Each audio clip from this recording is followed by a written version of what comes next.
estate market. We thought we had saved enough for a down payment on a comfortable 2-bedroom in our Upper West Side neighborhood, one with hardwood floors, an eat-in kitchen, and maybe an extra little room for a den or office. But we quickly discovered that apartments with those high-end amenities were selling for $2 million. For a 2-bedroom apartment!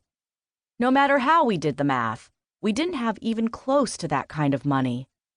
Brokers urged us to look in emerging Manhattan neighborhoods where the prices were slightly more reasonable, like Harlem or Hell's Kitchen.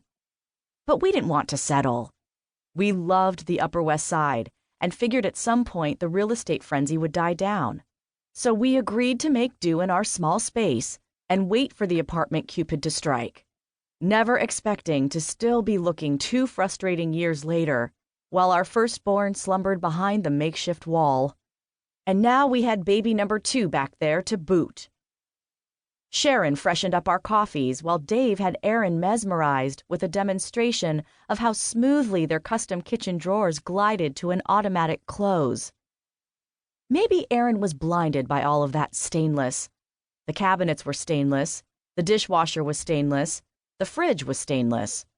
Even the backsplash was crafted of hundreds of silver rectangles, lined up like a wall of antiseptic armor.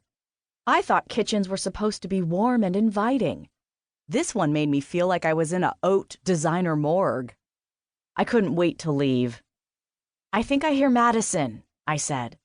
I had left her in the foyer when we arrived, still snug in her car seat, not wanting to wake her from her mid-morning nap.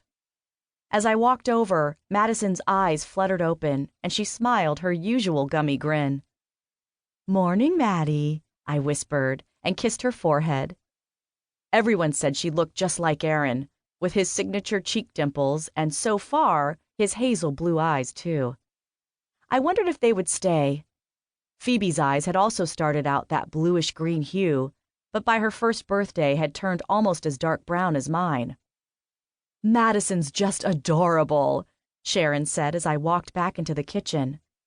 Through the bay window, I could see Dave was now showing Aaron around the yard out back. "How old is she now? 4 months?" "Just turned 5, I answered as I held Madison in one arm and with the other ran tap water into a bottle pre-filled with powdered formula. "I miss that age. Are you guys still thinking about a 3rd? She glanced outside. "Well, actually," she said, and I immediately knew. "Are you?" 10 weeks. But don't tell Dave I told you. We're not announcing it until we get past 12. To be safe." "That's great news. I'm so happy for you," I said. And I was. She had been trying for a while to get pregnant again. I gave her a mini group hug with Madison. "How are you feeling?" "Pretty good. A little nauseous. Thank God it's only 1 this time. I'm really hoping for a girl. Alexis is such an angel compared to Henry, the little terror. You're so lucky to have 2 girls." "Yeah, until they're 13 and 15. Then we're screwed," I said. Just as I was about to wonder out loud how their au pair was doing watching 3 kids under the age of 4 in the living room, I heard a wail. "Will you hold her for a sec? I need to grab a diaper and check on Phoebe." 2 hours later, we walked out through their pristine garage, where a huge Alpha shelving unit housed hundreds of rolls of toilet paper, paper towels, paper plates, plastic utensils, and giant containers of ketchup, mustard, and Tide HE. "You guys certainly have room for it all," Aaron said, eyeing the shrine to Costco, and next to it, Dave's racing bike dangling from a hanging rack. I strapped the girls into their car seats and hugged Sharon goodbye. "Thanks so much for having us," I said. "Feel good," I mouthed. Then came the hard sell close.